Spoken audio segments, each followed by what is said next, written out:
దేవునికి స్తోత్రం. నేటి దినాన మన అరుణోదయపు దేవుని వాగ్దానం యెషయా గ్రంథము 51వ అధ్యాయము 7వ వచనము. మనుషులు పెట్టు నిందకు భయపడుకుడి, వారి దూషణ మాటలకు దిగులు పడకుడి. హల్లెలూయా. ప్రియమైన దేవుని బిడ్డ, మనుషులు నిన్ను భయపెడుతున్నారా? అయితే నువ్వు భయపడవద్దు. నిందిస్తున్నారా?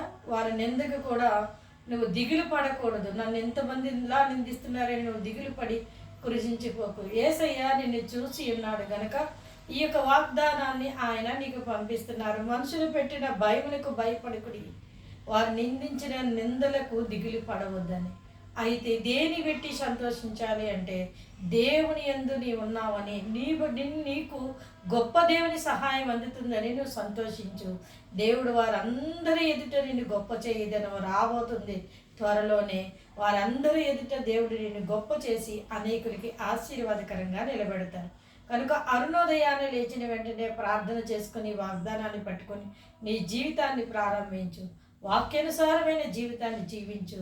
దేవుడు నిన్ను ఎవరైతే నిందిస్తున్నారో, భయపెడుతున్నారో వారందరి ఎదుట నువ్వు తల ఎత్తుకునేలాగా నిలబెట్టి నిన్ను ఆశీర్వదిస్తారు. ఆమేన్.